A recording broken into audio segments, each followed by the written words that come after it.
is Gabe Zollner. You know what would be really nice is if some dermatologists sort of spoke up and gave us, their professional opinion.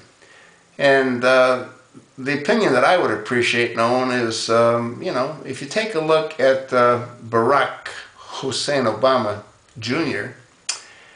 and you take a look at his face as he's starting to age, he's got those marks on his face like Frank Marshal Davis had all over his face when he was, older.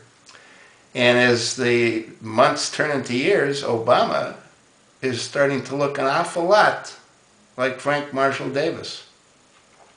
You take a look at the complexion, and I've made videos on this before, but you take a look at the complexion of Barack Obama Sr. before his passing, well, the complexion on his face is like creamy butter, really nice and smooth, clear, no marks, no nothing.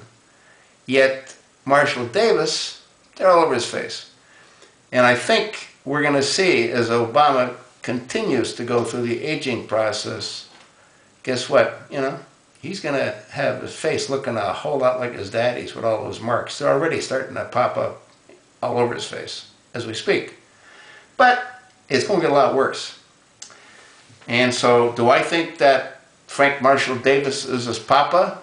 Yeah, I believe so. I mean, he had all the opportunity. He was taking naked pictures of, his mummy. And you know what happens when you take naked pictures of a good-looking woman, you know what I mean? Especially a nice young woman. Nice young white woman, you know what I mean? What do you think he's going to do? Well, anyway, that's what I think happened. And because her daddy worked for the government, well, there's no way that he could be the, he could have a son-in-law that's a known communist that's on the watch list. I mean, Frank Marshal Davis would have been the first one to get arrested if there was a war. Yeah, because they thought he was, well, they knew he was a communist. He never hid that fact. So, they have to, when I say they, I'm talking about the machinery that's behind this Obama. I mean, this monkey could never have gotten to where he was on his own. Absolutely not. He was, carried into the office, the Oval Office. Anyway, they could never have tried to do that with a guy whose daddy was a known communist, I mean, we see that Obama's a communist, but he never would have been able to have stolen the White House. I mean, it would have never been even considered. Even Pelosi couldn't have pulled that thing off, you know what I mean? But, they got this African-American guy and they pinned him a few dineros. He was already married. So if he was already married, then he was never even really his daddy. He was like a sperm donor. And Frank Marshal Davis was the guy that sort of groomed him and put all of the twisted ideas between his delicate ears. You know what I mean?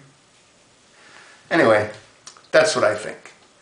And like I said, just take a look at this guy's face. When you get a close-up of his kisser, you'll see those marks. And once again, it'd be good if a dermatologist could sort of, comment. I'd appreciate hearing from a couple of those to see what they think.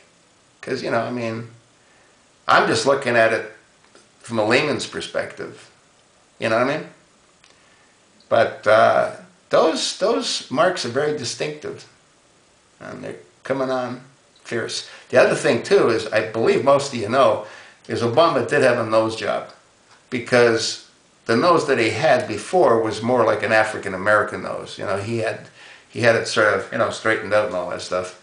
But I don't know why he did that, because, I mean, you'd think he'd be proud of his heritage. But I guess he's not that proud, huh? Yeah. Anyway, maybe it's like Michael Jackson. Michael had a couple of nose jobs. Yeah, who knows? Maybe it's like, I don't know. And it doesn't matter. What matters is just keep looking at his facial composition, and you'll notice it's starting to change. Yeah, we all get old. We all don't get those, marks like he's getting. What do you think? I told you what I think.